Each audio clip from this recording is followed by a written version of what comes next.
Bonjour Patrice, tu nous reçois aujourd'hui en tant que cervoliste, un nom un peu inhabituel dans notre région. De quoi s'agit-il? Quelle est ton activité?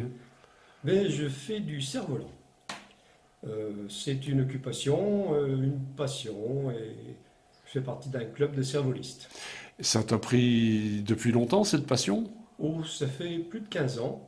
C'est un ami dans un terrain de camping qui m'a montré des photos qu'il avait fait avec son cerf-volant.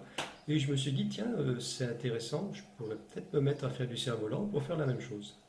Ah donc c'est la photo qui t'a amené au cerf-volant et non l'inverse. Voilà, je trouvais ça intéressant de voir ces photos prises d'en haut. Et puis à l'époque, les drones n'existaient pas. Donc le cerf-volant était beaucoup moins cher que l'hélicoptère pour prendre des photos aériennes. Ah oui, ça c'est évident. Et donc ces photos, tu les fais où? Dans quelle région? Chez nous, spécialement? J'en ai fait à Montbrison. C'est quand même beaucoup plus facile d'en faire sur l'Atlantique ou en Méditerranée, en bord de mer essentiellement parce qu'il y a plus de vent et surtout un vent plus régulier.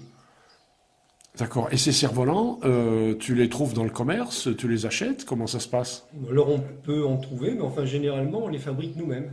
Parce que c'est cerf-volant un peu particulier, il faut une certaine surface pour porter l'appareil photo. Et puis comme je fais partie d'un club, on participe aussi à des manifestations qui ont pour premier but de décorer le ciel.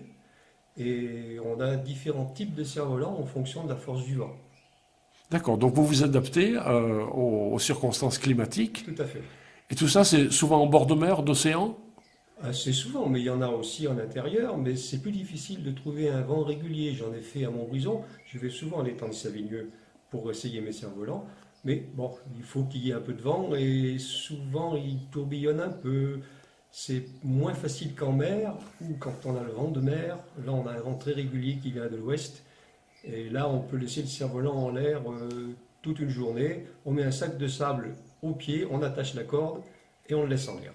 Et donc on participe à la décoration des lieux, du Voilà. ciel. Voilà. Tu nous as dit, tu fabriques les cerfs-volants toi-même. Ça veut dire que, d'abord, en quelle matière sont-ils? Et ensuite, ça veut dire que tu as appris la technique de fabrication, les techniques de vol. Voilà, alors il faut déjà commencer par fabriquer son cerf-volant. Il faut une machine à coudre. Il faut acheter du tissu, c'est du spi, du tissu très léger et résistant. Et puis, bon, pour la plupart des cerfs-volants, on utilise des armatures qui sont soit en fibre de verre, soit en fibre de carbone, pour que ce soit très léger. Donc tu t'es mis à la machine à coudre. Voilà. Et à l'appareil photo, comment fait-on quand il est là-haut? Mais quand il est là-haut, j'ai un retour vidéo avec une télécommande style avion, des avions miniatures, hein. Et ça me permet d'orienter mon appareil photo et de prendre des photos à distance. J'ai une visibilité aussi de ce que voit l'appareil. Et quand la photo est prise, ça s'affiche pendant 1 ou 2 secondes et je vois si la photo est réussie ou pas.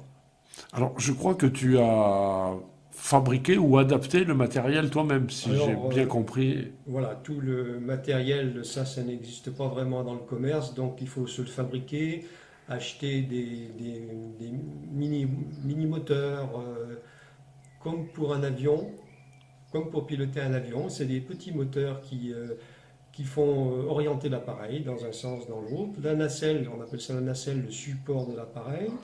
On peut l'orienter donc dans 2 directions. On peut faire tourner et faire orienter plus ou moins vers le haut ou vers le bas.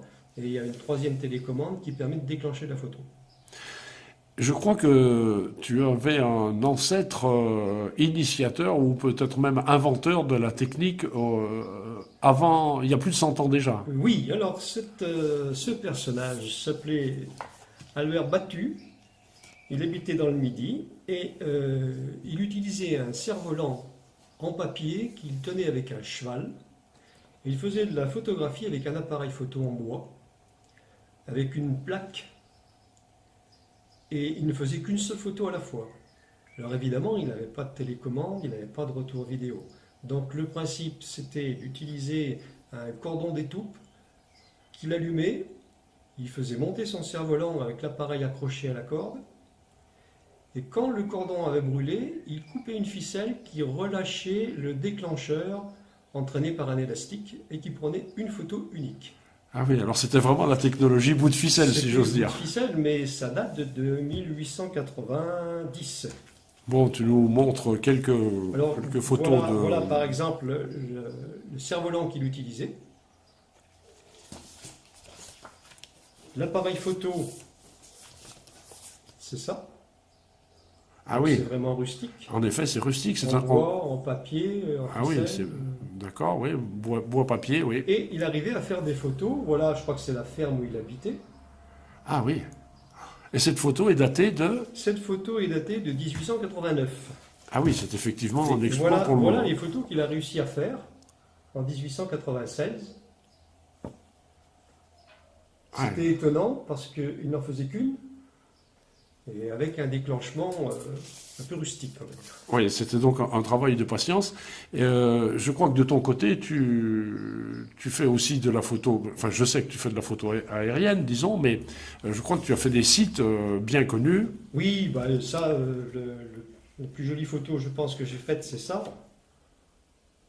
Je ne sais pas si on voit tout sur Ah oui, le Mont Saint-Michel. C'est le Mont Saint-Michel avec une façon de le voir différente de l'habitude. Oui. Et là, j'imagine que tu devais avoir un attroupement autour de toi, non, Voilà. quand tu as déclenché ça. Oui, il y a des Japonais qui sont évidemment venus me prendre en photo. C'était la photo du photographe. Voilà, j'ai fait aussi le Goa de Noirmoutier, par exemple. Ouais. Ah oui, très bien. Alors un jour où le ciel était un peu gris, c'est dommage, mais Oui. bon, on a quand même une vision vue d'en haut, on n'a pas l'habitude. Donc j'ai quelques photos. Alors voilà, par exemple, ça c'était une photo qui est prise à Berck à l'occasion d'un festival de cerf-volant. Patrice, merci pour cette visite sympathique et pour la démonstration de l'ensemble de ta production.